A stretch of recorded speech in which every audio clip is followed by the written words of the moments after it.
Hello, my name is Kendall, and this is Tori. And today we're going to be talking about Christmas Ever After, a Christmas movie that we recently watched that has disability representation.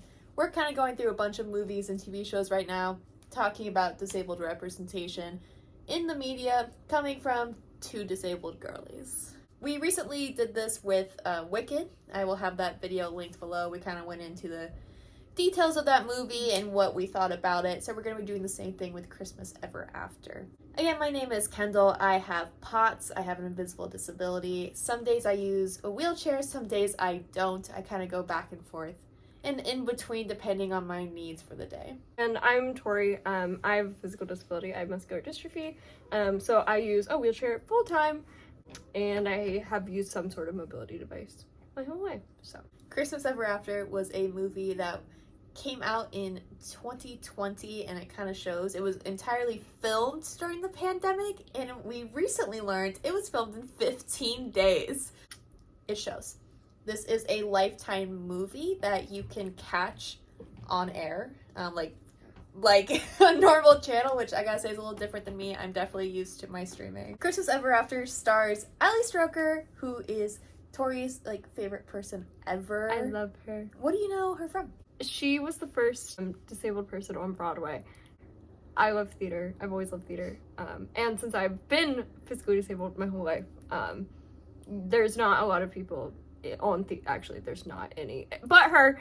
No, okay, there are some, but Physically disabled it's pretty much just her. And she was in her kind of breakout role was in Deaf West's version of Spring Awakening, which was a really cool production. If we can find a good recording of it, we should do something with it. I'll at least post a picture.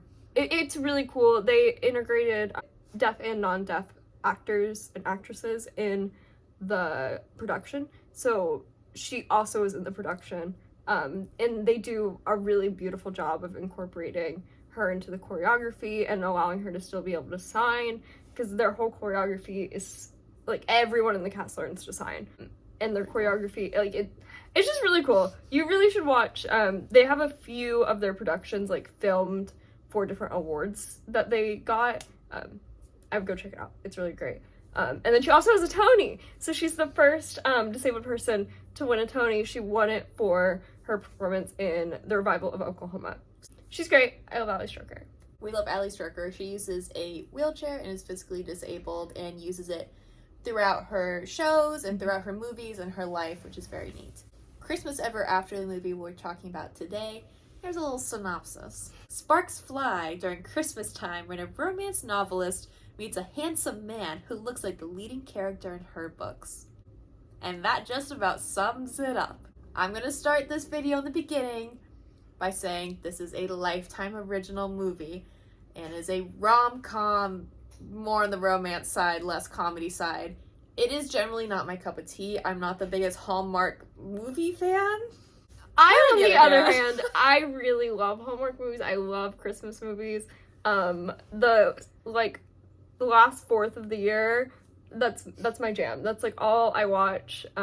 Growing up, my mom and I would just watch a Christmas movie every night. So I enjoyed it a lot more than Kendall did in the actual enjoyment rating. Big news. For this video, we will be rating our enjoyment of both the movie and the accessibility representation out of wheels instead of stars like we did in the last video. So I would rate my enjoyment of the movie a 3.5 wheels out of 5 wheels. It's not my favorite Christmas movie I've ever seen. It's fine. It's a solid Christmas movie. You know what you're getting into. In terms of representation, it's hard, and we'll get into why it's hard to truly just rate it. I would probably give it a 4. I definitely think there are things that could be better, but there were a lot of aspects of it that I really liked. So enjoyment factor, I'm gonna give it a 2.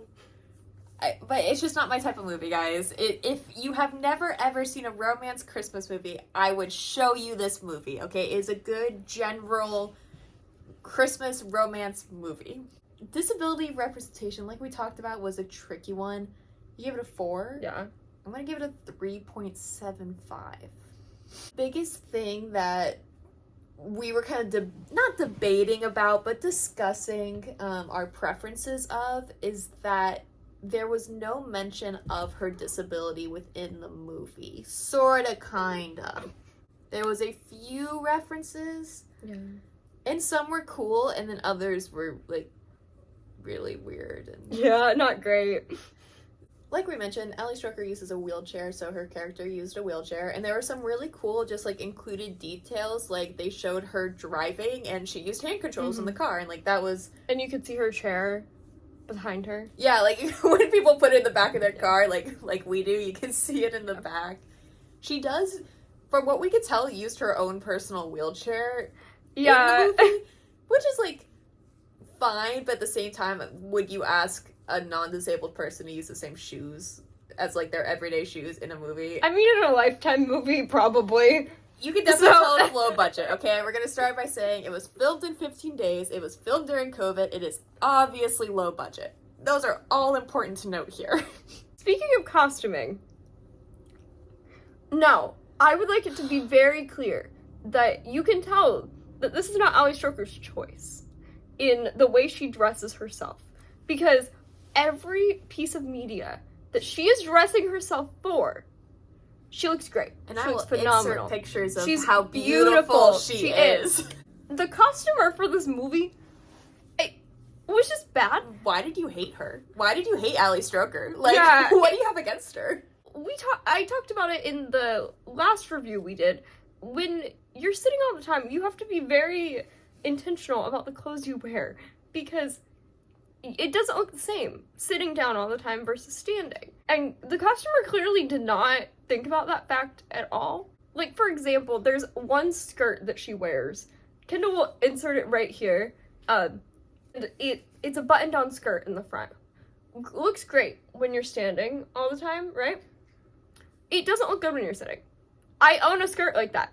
It just doesn't work. Like, it's just not... It doesn't work. And that's okay. That's okay. Once again, there are clearly other options that look good on her, because in her normal day, she looks great. Yeah, like, even when we've seen, like, video clips of Oklahoma, like, a costumed production, she still... Or Spring Awakening, when they're in the 1800s. Still looks decent. The only saving grace I have to say for the costuming of Christmas Ever After is that I think she only wore high-waisted bottoms. And all wheelchair users know we love high-waisted bottoms. And once again, nothing on her. No, she's Ali beautiful. Stroker's beautiful. Like, I will literally insert pictures of how stunning she is. Yeah. And I'll also link her Instagram down below. You should follow her. Yeah, she's great. But the costuming just was not flat. And once again, I've seen a lot of Hallmark movies. You know, obviously, they're not gonna have the characters dressed very, very risky, very immodestly, blah, blah, blah, blah, blah. But there's a way to do that and it be tasteful. This was not that. And, like, she was just wearing sweaters. They couldn't find sweaters that looked good on Ali Stroker. Try harder. It was not the main complaint, but a complaint. Another thing we noticed was the set. Yeah. So the set, from what we could see as a viewer, was accessible. She is in a ski resort or something. She can roll around just fine. She has an accessible room. There's never like a massive step to enter a doorway that we see. That is all fine. But so the locations that she is actually in, yes, are accessible. However, it is the filling in the gaps that are so bad.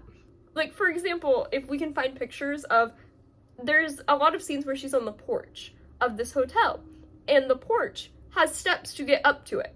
We never see a ramp. Not saying there's not one, but we never see it. And then the scene will cut before she changes into another scene where she's not on said porch. Or her room is noted to be on the second floor of this hotel. We never see an elevator, but we do see a massive staircase. A lot. Like, there are scenes where characters are sitting on said staircase talking to her while she's on the first floor. There's a scene where they get locked in her room, her and the male main character, the one she falls in love with. And then they have to quickly go downstairs. And they're like, okay, we gotta go downstairs. Scene cut, now they're downstairs. But we don't know how she gets there. We don't know if someone's carrying her, which seems unlikely. Seems uncomfortable. Yeah, and seems like not something the character would do. Because she's very independent, and that's something I do really appreciate about the movie. She works on her own, she lives on her own, she drives on her own, she vacations on her own. She is like, she has parents, and she's like, no, I'm not going to visit them. I'm just gonna go vacation myself instead for Christmas. But yeah, it's just not talked about.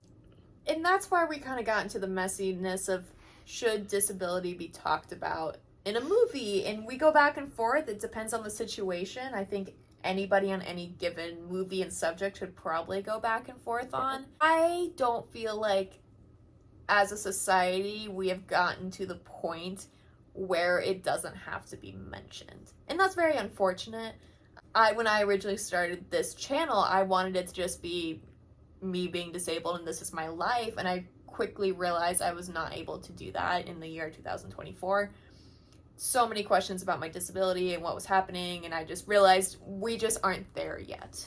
I, on the other hand, am leaning more towards I appreciated the fact that it wasn't mentioned. Not that I don't agree. I do think that we as a society aren't really at the point where we can just not mention it. But I also appreciated the fact that we just see a disabled heroine being a heroine and it's not mentioned, because at the end of the day, like, it shouldn't be a problem. That's how it should be. It shouldn't have to be a discussion of why is she in a wheelchair? Does she just like being in a wheelchair? No, I don't feel like it should be a discussion, or it needs to be a discussion of why the character's backstory is the way it is. And I did appreciate that it wasn't spoken about for the most part, but I do feel like it could have been more inclusive in the set, and just the acting as well. Once again, we talked about it was during COVID, so it was really difficult to be able to have a truly, like, functioning set and production.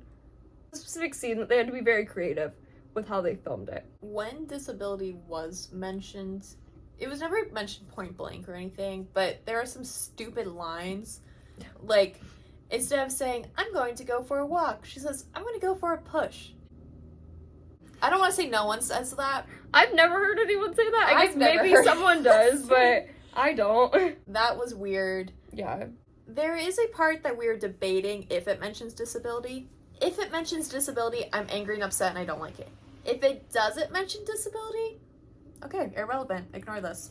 For context, I watched this movie when it came out, and when I watched it for the first time, I didn't take it as they were talking about her disability. But then when I rewatched it and then kind of watched it for the first time, she brought up that she thought it was about.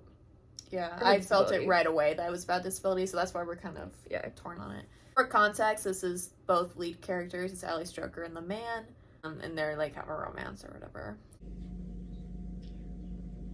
Well, let's just say that when you get knocked down, like Casey and I, getting back up, standing on 2 feet again, it's hard. It's really hard. I got you. Of course. I'm sorry. No, I mean, it's fine. I know what it feels like to get knocked down in life.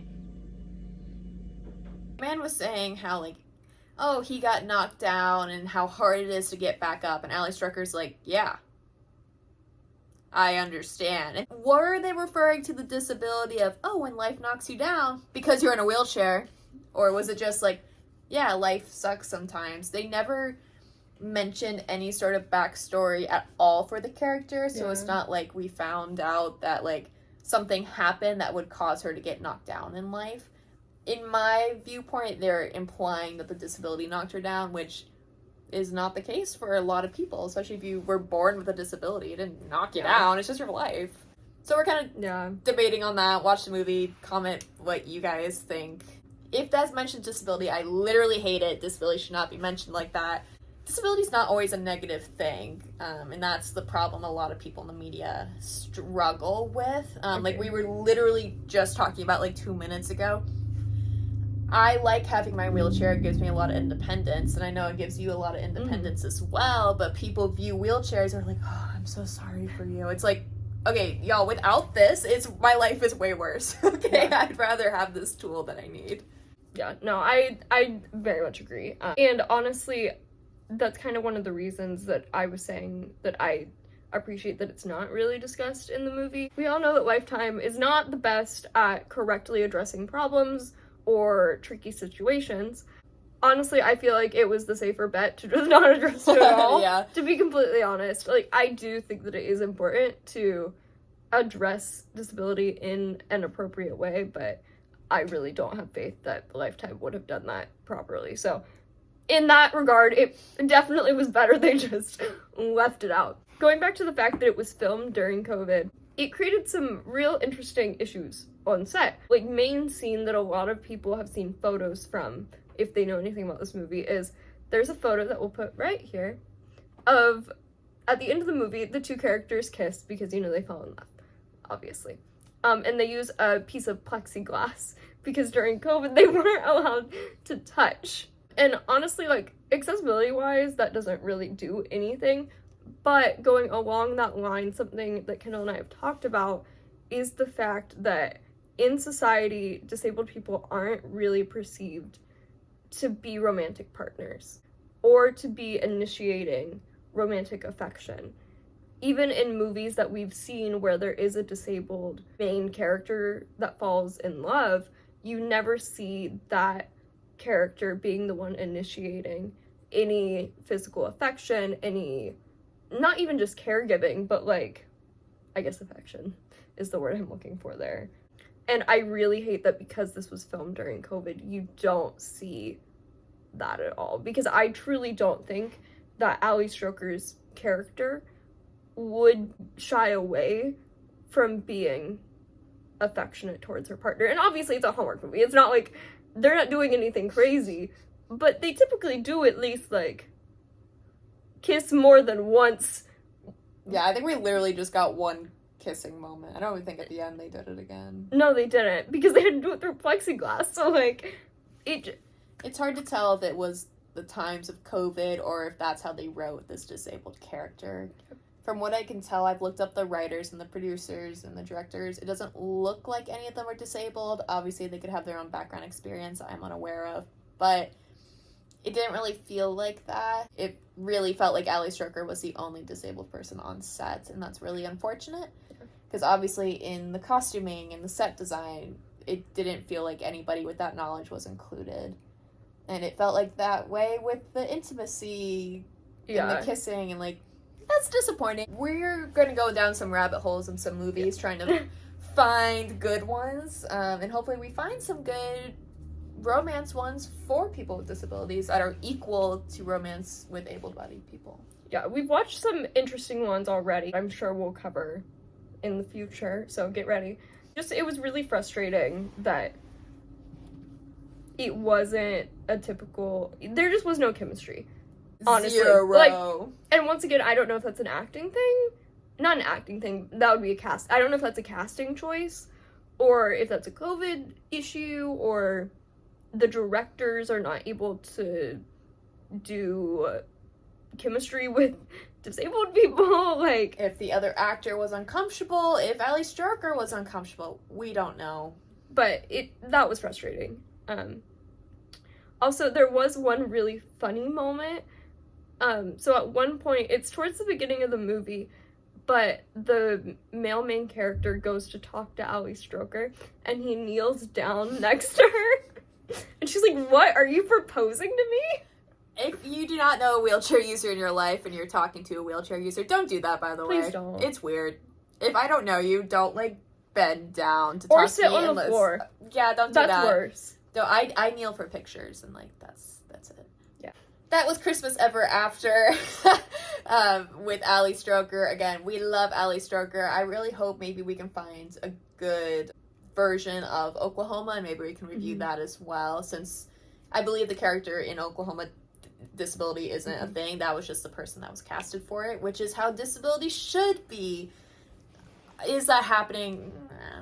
50-50, not really. But that was Christmas Ever After. Tori and I are going to go through a lot more movies, so stick around to find out our opinions on them, and comment below if you've seen this movie and your thoughts on the subject. And your suggestions for movies for us to watch. Yes, we have a big old list, and we're trying to add as many movies with any disability representation as we can. And TV shows. And TV shows. Again, my name is Kendall.